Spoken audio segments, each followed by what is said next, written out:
slow up, no I don't take shit. I got no love for the fakeness. If you wanna play tough and wanna hate this, I'll always show up. I don't ever slow up, no I don't take shit. I got no love for the fakeness. If you wanna play tough and wanna hate this, I'll always show up and make a statement. I don't ever slow up, no I don't take shit.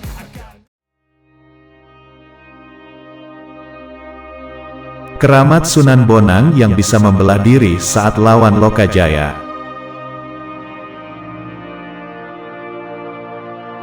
Sunan Bonang adalah salah satu wali songo yang menyebarkan agama Islam di Pulau Jawa. Beliau juga sezaman dengan Sunan Gunung Jati. Sunan Bonang yang memiliki nama asli Raden Mahdum Ibrahim, yang merupakan putra dari Sunan Ampel.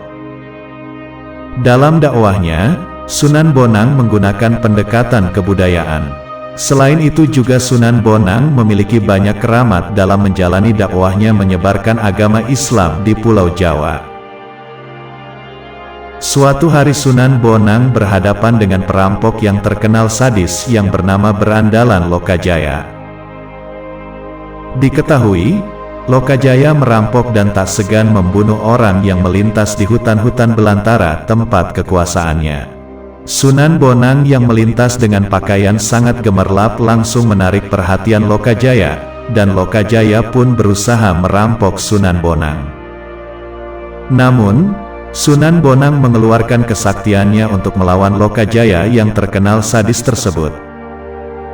Sunan Bonang menjelma menjadi 4 bahkan 5 orang dengan sosok yang sama di hadapan Lokajaya.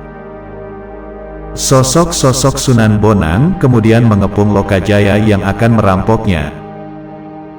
Lokajaya pun kaget melihat lawannya yang bisa membelah diri menjadi banyak, sehingga gerombolan perampok pun langsung melarikan diri. Akhirnya, Lokajaya berlari sekuat tenaga untuk meloloskan diri. Tapi sejauh Lokajaya berlari, sosok-sosok Sunan Bonang justru mengepungnya. Dengan segala kekuatannya Lokajaya pun terus berlari tidak tentu arah. Namun, lagi-lagi selalu ada sosok Sunan Bonang hingga 4-5 orang dengan rupa yang sama. Lokajaya pun akhirnya kelelahan dan mengaku kalah dan pasrah kepada Sunan Bonang. Lokajaya terduduk lemas tak berdaya akibat terus dikejar Sunan Bonang.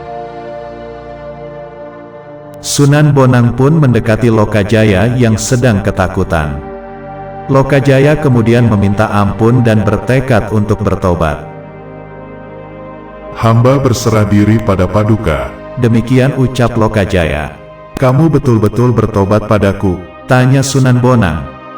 Ya Tuan, hamba meminta hidup, terserah Tuan hamba akan menuruti, kata Lokajaya. Akhirnya Sunan Bonang pun meminta Lokajaya untuk menunggu tongkat yang ditancapkan di tanah. Sedangkan Sunan Bonang pergi meninggalkan Lokajaya. Lokajaya pun menyanggupi pesan Sunan Bonang tersebut. Konon hingga setahun lamanya Sunan Bonang meninggalkan Lokajaya yang masih terdiam menjaga tongkatnya.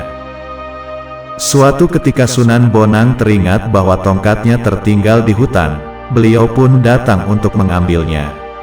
Tapi Sunan Bonang dibuat terkejut lantaran semuanya telah berubah. Pohon beringin telah tumbuh rindang dan banyak semak belukar. Akarnya bahkan melilit di tubuh Lokajaya yang tak beranjak menjaga tongkat Sunan Bonang. Sunan Bonang tidak ingat di mana tempat ia meninggalkan tongkatnya dan Lokajaya. Selanjutnya Sunan Bonang pun menyalakan api dan hutan pun terbakar. Di saat seluruh hutan terbakar, namun Lokajaya tidak juga bergerak, hingga seluruh tubuhnya pun ikut terbakar. Sunan Bonang pun mencoba mendekati Lokajaya, ia tidak beranjak dan tidak pula makan selama menjaga tongkat Sunan Bonang.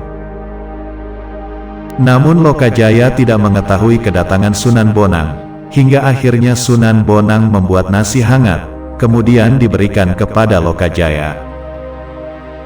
Sesaat setelah memakan nasi dari Sunan Bonang, akhirnya Lokajaya pun tersadarkan diri.